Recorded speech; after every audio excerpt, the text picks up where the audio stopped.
y estamos por iniciar un proceso judicial, lo que necesitamos es trabajar en el caso, estudiarlo, no perdernos ningún detalle.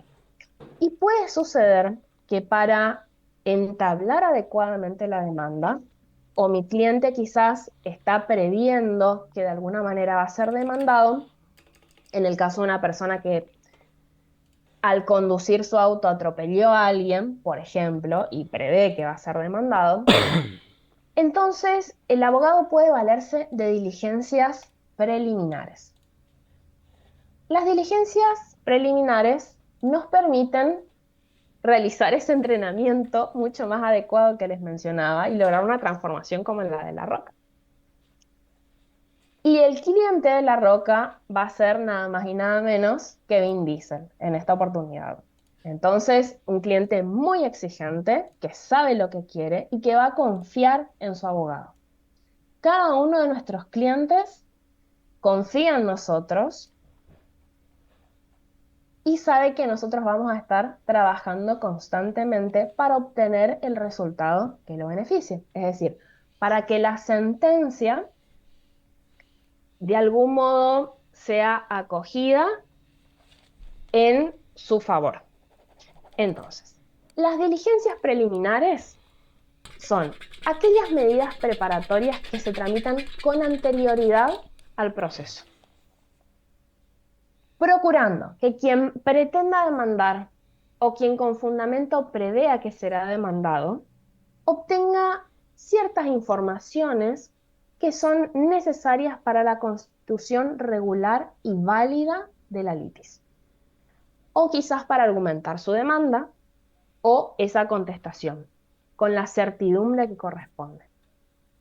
Siempre que ese conjunto de informaciones no pueda ser obtenido por otro medio. Yo me dirijo ante el juez con una petición que me permita llevar adelante cierto procedimiento de la diligencia preliminar, pero yo no tuve que haber contado con ningún otro medio para obtener esa información. ¿Cuáles, ¿Cuáles son las características de las diligencias preliminares? Primero, que no producen apertura de la instancia, solamente la demanda provoca la apertura de la instancia. ¿Esto qué quiere decir? Que no abren un juicio, no significan la promoción de un proceso judicial. Es una mera petición. Y tenemos que distinguir de la prueba anticipada, que también puede realizarse fuera del momento previsto por el Código Procesal. Pero la función de la diligencia preliminar es preparar la demanda o la contestación, adquirir información que yo desconozco, que no puedo obtener por otros medios que no sea a través de las diligencias preliminares. En la prueba anticipada, lo que sucede es que se adelanta el momento de la prueba, pero porque yo de algún modo tengo el temor fundado de que quizás mi testigo de avanzada edad o con una enfermedad terminal puede fallecer. Es decir, trato de asegurar el medio de prueba que yo quiero incorporar, que yo quiero ofrecer en el proceso y que de algún modo me va a asistir a mí en la verdad y en cada uno de los hechos que sostengo. Las diligencias preliminares sirven para obtener una información, para constituir regular y válidamente la litis. La prueba anticipada asegura preventivamente las pruebas, que quizás más adelante sean de producción imposible o infructuosa. ¿Se entiende la diferencia entre la finalidad de uno y de otro? Sí, doctora. Bien. Vamos a ahondar un poco sobre las características de las diligencias preliminares. A ver si quizás le hago zoom y ustedes puedan ver mejor. Bueno, en primer lugar, la enumeración es meramente enunciativa, que realiza el artículo 323. Después, ustedes pueden leer en el código el 323, 324 y 325.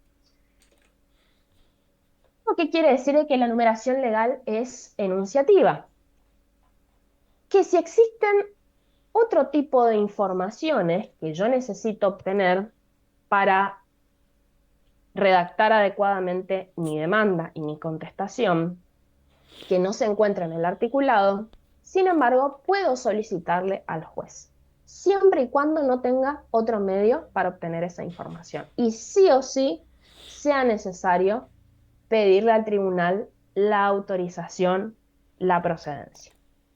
Asimismo, ¿ante qué juez yo voy a pedir la diligencia preliminar?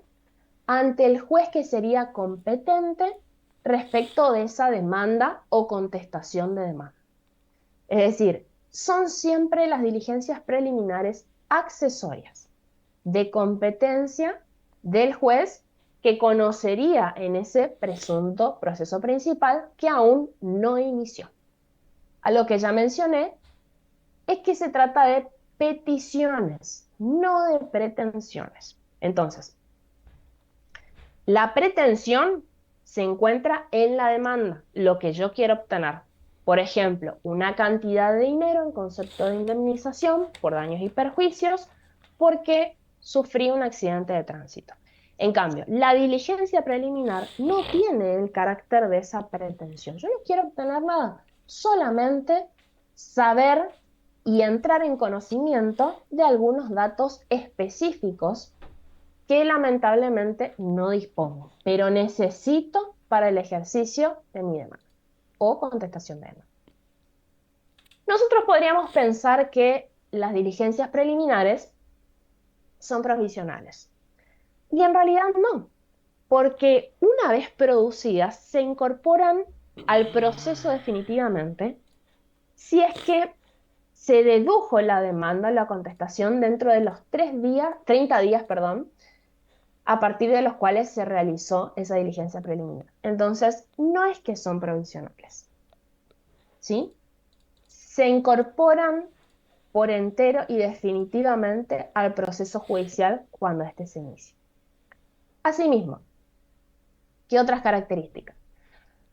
Puede disponerse respecto de todo tipo de proceso de conocimiento, pero también no hay ninguna objeción si es que quieran plantearse en procesos ejecutivos. Es decir, proceden en el juicio ordinario, sumario y sumarísimo, aunque consideremos que el sumario ya está derogado en el Código Procesal Civil y Comercial de la Nación, pero también puede proceder en un proceso ejecutivo tranquilamente. Siempre deben estar fundadas a través de una justa causa. Y el juez, al momento de recibir la petición de una diligencia preliminar, debe admitirlas o denegarlas, pero con un criterio amplio. Es decir, el juez tiene que considerar que las diligencias preliminares existen porque nuestro ordenamiento procesal se sustenta siempre en el efectivo acceso a la jurisdicción y por ende los operadores judiciales deben procurar de algún modo facilitar a las personas que litiguen con lealtad, probidad y buena fe. Y asimismo, también por virtud del principio de economía procesal, lo mejor sería que esas personas cuenten con esas informaciones en lo inmediato y no postergarlo a lo largo del proceso judicial y entorpecer el avance que necesita el juez. Entonces, cada vez que entra bajo su estudio el pedido de una diligencia preliminar, el juez debe mirarlo con un criterio amplio. ¿Está? Bueno, esas son las características. A ver cómo me salgo de este Zoom, del Zoom de... Ahí está. Entonces, vemos a La Roca entrenando con todo, los auriculares puestos, las mancuernas, la barra. Está aprendiendo qué son las diligencias preliminares y sus caracteres. Bien, hasta ahora, ¿va bien? ¿Alguna duda? ¿Va queriendo? Bueno, Bien, profe. perfecto. El artículo 323 lo que hace es enunciar las distintas situaciones que permiten solicitar las diligencias preliminares. El primer inciso se refiere a la declaración jurada sobre hechos relativos a la personalidad. Es decir, cuando yo voy a litigar contra alguien, tengo que saber de quién se trata. Tengo que conocer las cualidades esenciales de esa persona. Por ejemplo, si yo no sé la edad, si yo no sé si el que conducí me atropelló era menor de edad, o si yo desconozco, por ejemplo, si era propietario o solamente en ese momento tenía el auto porque contaba con una autorización para conducir. Yo no sé si tiene capacidad, si es una persona que quizás no está fuera de sus cabales. Entonces, necesito tener en cuenta ese conjunto de cualidades esenciales que pueden modificar los argumentos de mi demanda. Y por ende, solicito al juez que cierta persona, por escrito, mencione aquellas cualidades esenciales de la personalidad. O también, no solamente los datos de edad, nacionalidad, representación, sino también si es una persona legitimada para obrar. Si realmente yo me estoy dirigiendo contra la persona correcta o no. O por ejemplo, me atropellan y yo me dirijo y había dos personas en el auto que se bajaron. Y yo no sé cuál de los dos estaba conduciendo. Entonces, tengo que ver si esta persona fue la que iba conduciendo o esta otra. Porque resulta que la persona que iba conduciendo estaba en estado de ebriedad y la otra sobria, pero quisieron de algún modo despistarme y hacerme creer que era la que estaba sin un centímetro, sin nada de alcohol al volante. Entonces, tengo que dirigir mi demanda contra aquel que corresponde, contra el legitimado pasivo, heredero, propietario, comerciante. Yo necesito que el juez determine el plazo en el cual esa persona se pronuncie por escrito. Ahora, resulta que el citado no contesta en plazo. Entonces se tienen por ciertos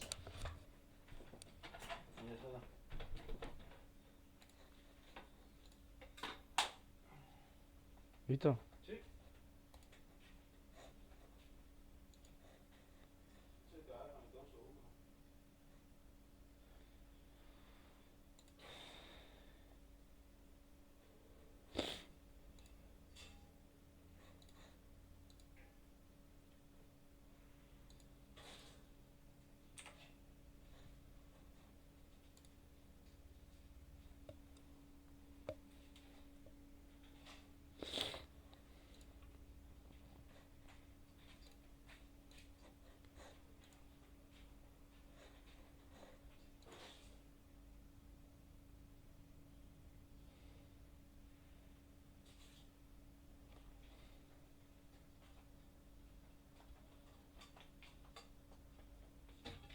Materazzi, che. Salió. menciona el artículo. Vamos a ver el inciso 2. Exhibición de cosa mueble. ¿Cuál es el objeto de pedir que una cosa mueble sea mostrada? Básicamente, examinarla. Saber que la cosa que yo voy a reclamar es la que tiene esa persona. Y que en realidad esa persona no es que está teniendo otra cosa. O también me aseguro en poder de quién se encuentra, quizás aquel que yo creo que tiene la cosa, en realidad no la tiene y puede indicar de quién se trata. Es decir, para redactar la demanda respecto de una cosa mueble, para prevenir su mutación, adulteración o destrucción, yo puedo pedir siempre que tenga un interés fundado sobre un derecho que el juez determine que esa persona que yo supongo que tiene la exhiba.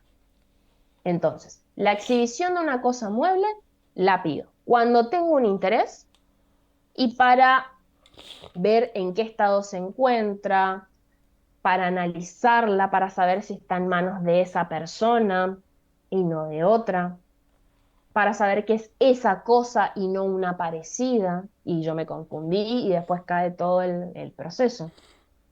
Es decir, siempre tratamos de que con las diligencias preliminares mi demanda o mi contestación de demanda tenga un futuro. De lo contrario, si no, ¿para qué voy a promover el proceso? Bueno, el inciso 3 habla de la exhibición del testamento. Por supuesto que la persona que pide la exhibición de un testamento tiene que tener un interés concreto. ¿Por qué? Y básicamente porque no todo el mundo puede andar por la vida pidiendo exhibición del testamento y no forma parte de esa familia. O solamente chismoso nomás y porque estaba aburrido ese día.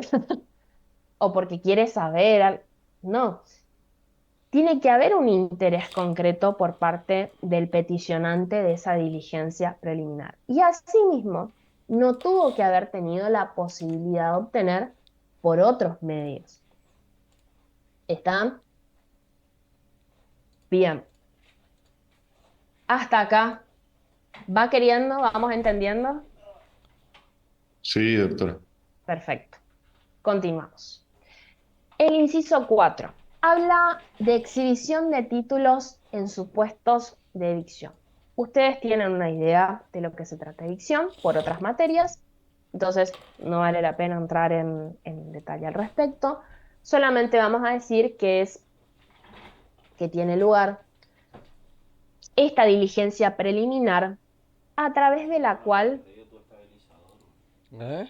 la persona que me vendió algo, el enajenante a título oneroso, está obligado frente a mí a exhibir todo tipo de documentos cuando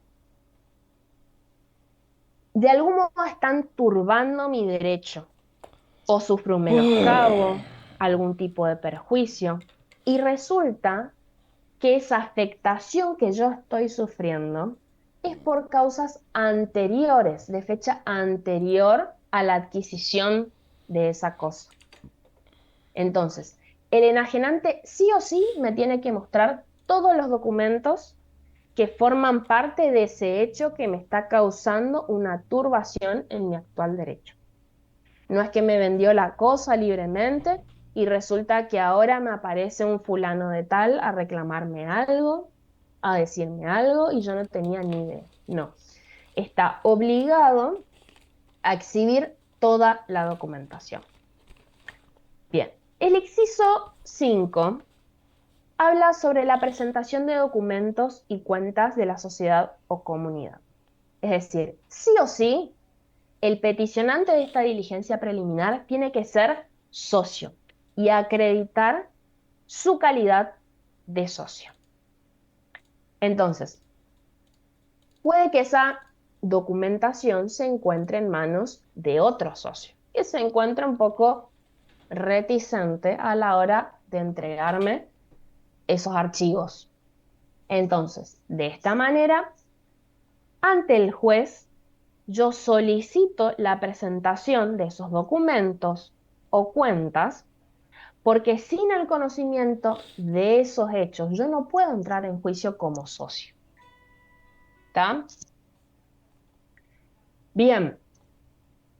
El inciso 6 habla sobre la determinación del carácter de ocupante. Es decir, vamos a ver si es una cosa mueble o inmueble. El asunto es que yo tengo que entender si esa persona es tenedor, propietario, poseedor, si es que a mí no me vendieron algo que en realidad no era esa persona que me enajenó y ese otro en realidad es el propietario, o se trata de un usurpador, me vengo a encontrar con esta sorpresa. Pueden suceder infinitas cuestiones en el mundo jurídico. La realidad muchas veces no supera la cantidad de posibilidades. Pero lo cierto es que el código nos autoriza a pedir esta diligencia preliminar y que tiene por finalidad determinar la legitimación respecto de la cosa. Esa persona que está teniendo la cosa o que se acerca a decirme que en realidad el verdadero propietario, no sé, o que esa persona resulta que hizo mejoras, entonces me reclama, esas mejoras fueron en 1810, no sé. Entonces, yo necesito saber cuál es el carácter de la persona que tiene esa cosa, ¿está? Bueno, el inciso 7 habla del nombramiento del tutor y tiene por finalidad solucionar esta cuestión de ausencia de los representantes. Puede ser que carezcan en sí de representantes legales o que teniendo representantes legales, lamentablemente, se deba esta diligencia preliminar a su inacción. Entonces yo necesito proceder en alguna cuestión judicial y no puedo sin antes obtener que este menor o incapaz tenga la representación respectiva. Entonces puedo justamente suplir esa incapacidad a través de esta diligencia preliminar.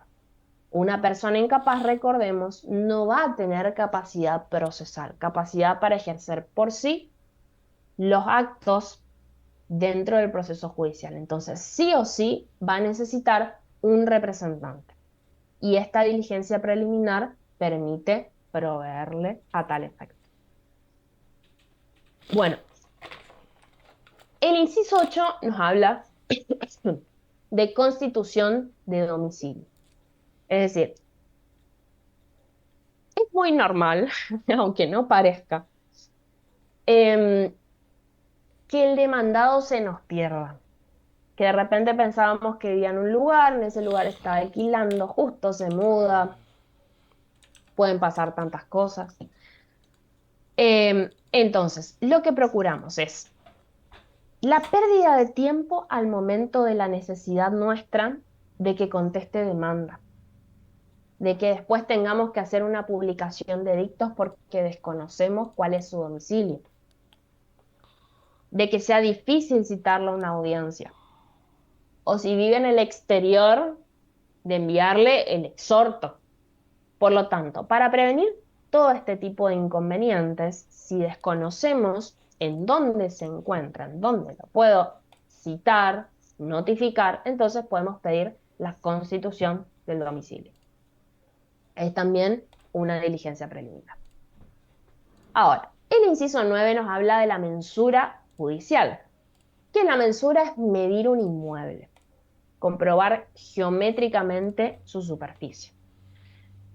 Quizás porque al vecino se le confundió su terreno con el nuestro.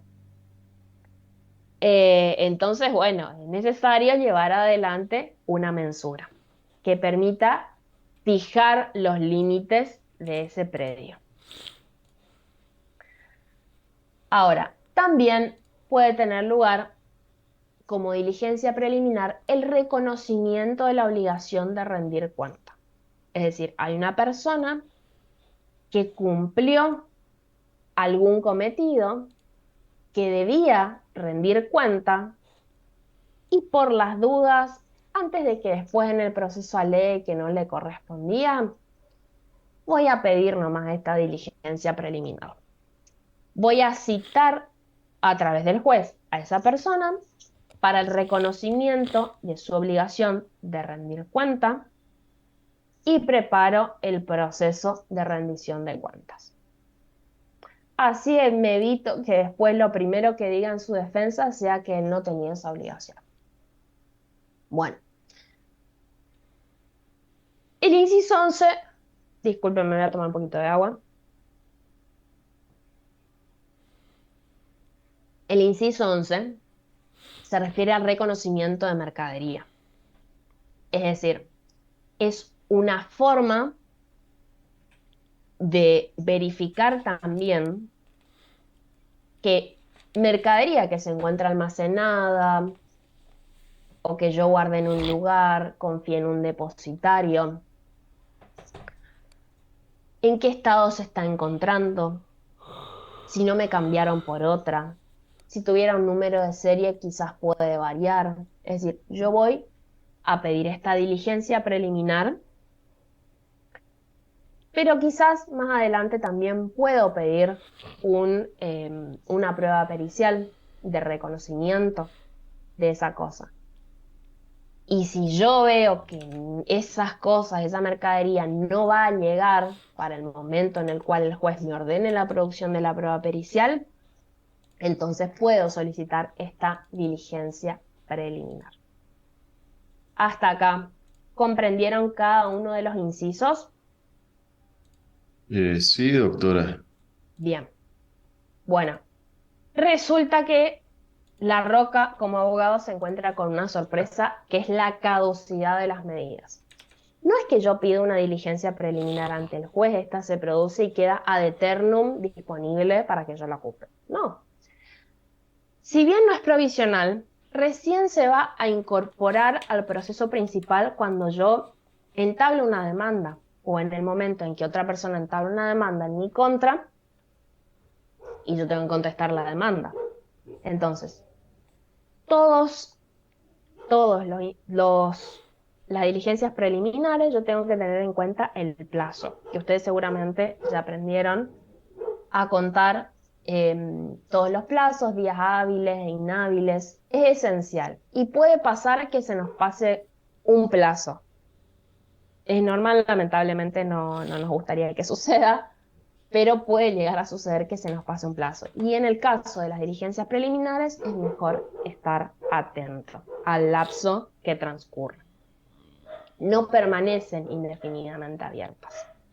¿Por qué? Porque el transcurso del tiempo puede hacer variar las situaciones. Entonces, por eso es que caducan. Bueno, del 1 al 8, dentro de los incisos, entonces caducan si no se plantea la demanda dentro de los 30 días posteriores a su realización. Y eso lo va a establecer el artículo 323 en el último párrafo. Ahora, ¿cuál es el procedimiento de las diligencias preliminares? Primero, yo solicito como abogado. En el caso de la declaración jurada, el juez determina la procedencia. Lo próximo que sucede es que le llega a la persona que debe responder una cédula con el interrogatorio. Y el requerido tiene que contestar por escrito en el plazo que el juez fija. Y recordemos, si el citado no contesta en plazo, entonces se tienen por ciertos los hechos consignados en mi interrogatorio en forma asertiva. Eso no significa que para siempre queden ciertos y se consideren ciertos esos hechos relativos a las cualidades esenciales de la personalidad. Pueden ser objeto de prueba en contra por parte del requerido de esa diligencia en el proceso judicial. Entonces, presento el pedido de declaración jurada, el juez determina la procedencia y fija un plazo. Se envía una cédula con el interrogatorio y el requerido contesta por escrito dentro del plazo. Y ya conocen la sanción que de algún modo le cabe en el caso de que no conteste. Bueno, ¿cómo es el trámite para la exhibición de testamento, instrumento y cosas? Presento lo pido al juez, el juez determina su procedencia y debe determinar la forma, el lugar y la oportunidad para exhibir ese testamento, instrumento o la exhibición de cosas. O señalar el lugar donde se encuentra o quién la tiene para el caso de que no posea. En el caso de que se niegue a exhibir o presentar ese documento o cosa mueble, la decisión del juez se hace efectiva igual a través del secuestro y dañamiento de lugares, si es que fuera necesario. Ante la omisión de la orden del juez de cumplir con esta diligencia preliminar, el requerido puede ser sujeto pasible de multa. Retomemos entonces. Yo, como abogado, solicito la exhibición de instrumentos, cosas, testamento. El juez determina la forma, oportunidad y lugar de exhibición. La persona lo presenta o indica dónde se encuentra si es que no la tiene. Si omite eso o se niega, entonces puede ser objeto ese conjunto de cosas de secuestro o de allanamiento e inclusive de multa. Ahora, ¿cómo es en el supuesto de citación para el reconocimiento de la obligación de rendir cuenta? Solicito que se presente esta persona, el juez así lo determina e indica el plazo en el cual debe comparecer. El citado comparece o puede no comparecer. Si no comparece, se tiene por admitida dicha obligación. Ahora, si comparece y afirma y admite la obligación de rendir cuentas, ningún problema, mejor para mí. Pero si niega, entonces vamos a estar en una disyuntiva.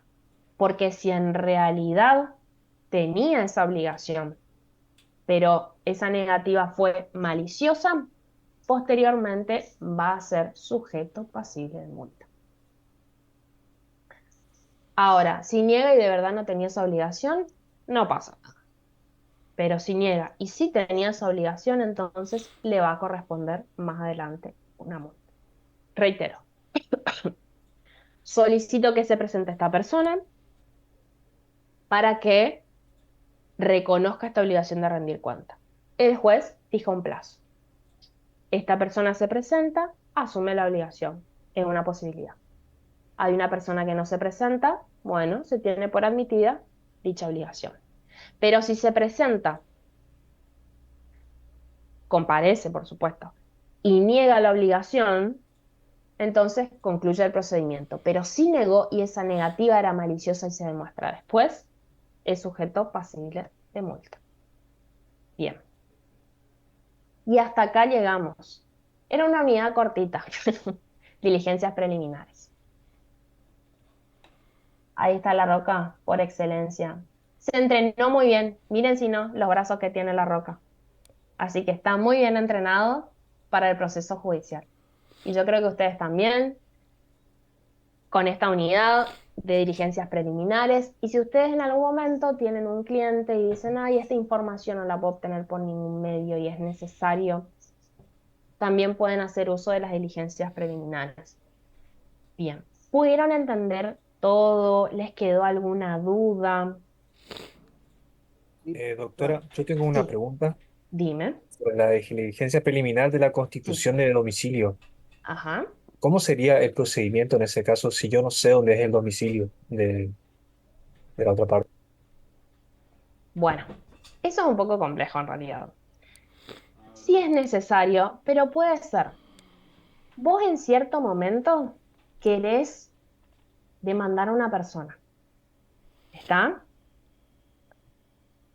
Por ejemplo, en esta situación del accidente de tránsito. Resulta que justo sucedió el accidente de tránsito, esta persona no te pasó el domicilio, intentás e intentás y no lográs obtener ninguna respuesta. Te presentás ante el juez y el juez es el que va a determinar cuáles son las metodologías a emplear para obtener la constitución de domicilio. Puede llegar a ordenar quizás alguna medida extra Toma. hasta agotar ciertas instancias. La idea es que vos llegues al proceso y puedas notificar al demandado sin ningún problema. Si el juez ya ve que en tu diligencia preliminar no podés obtener ni ubicar a tu demandado, difícil que prospere tu demanda. ¿Y eso qué va a significar? Lamentablemente, podés promover juicio, pero nunca en la vida lo vas a encontrar. Ahora, si vos sabés que es una persona que tiene domicilio fuera del país, supongamos, no sé si vos viste las ciudades fronterizas, por ejemplo, en Misiones tenemos Bernardo de Irigoyen y enfrente Dionisio Cerqueira. ¿Qué es lo que pasa? Mucha gente que trabaja en Bernardo de Irigoyen vive en Dionisio Cerqueira. Entonces, pedís ante el juez que esta persona, cuando vos sabés cuál es su lugar laboral, vos pedís ante el juez que esta persona que trabaja en tal lugar, que vos reconoces este domicilio, que trabaja de 7 a 1 en el hospital tanto, que sé yo, que sé cuánto, que sabés que vive en Dionisio Cerqueira, que constituya domicilio en el país para poder notificar. Porque si no, durante todo tu proceso, vas a tener que estar librando exhorto. O por ejemplo, también sucede mucha gente que trabaja en Uruguayana y que resulta, perdón, que vive en Uruguayana, pero que trabaja en Paso de los Libres. Y son argentinos, nada más que eligen otro país para vivir. Eso es muy frecuente en las ciudades fronterizas. O en el caso de una persona que viaja mucho, de alguien que tiene empresas en distintos lugares. Es complicado, pero puede pasar. También pasa que los demandados se pierden, lamentablemente. Y más, viste, cuando les prestaste plata, más rápido se pierden. Pero lo que va a hacer el juez es, una vez que vos le solicites la constitución de domicilio para tu regular y válida presentación de demanda, te va a ir instando a una y otra posibilidad hasta agotar todos los medios para que puedas obtener el domicilio donde notificar al demandado. Es el juez el que va a ir diciéndote, según el caso, quizás a la primera lo encuentran, vos sabés dónde trabaja, o hay alguna entidad donde vos sabés que figura su domicilio, entonces te va a pedir algún tipo te va a indicar que se libre un oficio, y a través de ese oficio esa entidad te responde y te dice dónde es el domicilio. Son numerosas las posibilidades, pero es el juez el que va a ordenar. Vos le brindás ciertos datos, pero el juez te va diciendo si procede, no procede, tratemos de encontrar a esta persona antes que se nos pierda. ¿Se entiende, Gabriel? Sí, sí, se entendió. Muchas gracias. Perfecto, de nada. Ahora, Bien. profesora, ¿Alguien más tiene preguntas? sí, yo, por favor, ¿Sí? ¿Claudio? sí, ¿Puede ser? con Te escucho respecto a las medio multas, bajito, Claudio. ¿cómo? Te escucho medio bajito. Mantenete cerca nomás del micrófono. Bueno, ¿me escucha ahora? Sí, sí, sí, mejor. Resulta que con respecto a las multas, Sí. en algún momento el juez puede imponer también las 30, dice. Sí, sí, sí, sí. ¿En qué ¿Y al momento? Porque, abogado? sí, A la- Siempre, siempre, siempre, siempre. Aquella persona que de algún modo intervenga ante un tribunal y lleva a cabo una conducta con mala fe, es sujeto de multa. Es decir, siempre recuerden que el juez tiene una potestad disciplinaria. Nadie puede pasar por enfrente de los estrados judiciales a hacerse el loco y decir, ay no, hoy digo que no, porque me conviene y más adelante sí, porque no importa. No, sí que importa, después te va a doler el bolsillo, así que aguantate.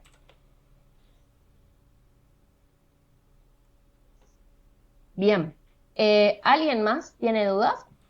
¿Preguntas, consultas, datos sobre la roca? ¿Que agregar al Power? Bueno, Entonces, es todo por hoy. Cualquier cosa lo piensan y lo charlamos en la próxima clase. Así Gracias, que profe. tengan buena semana. Igualmente, Gracias. pura gracias. Gracias, profe. Hasta Buenas luego. tardes, doctor.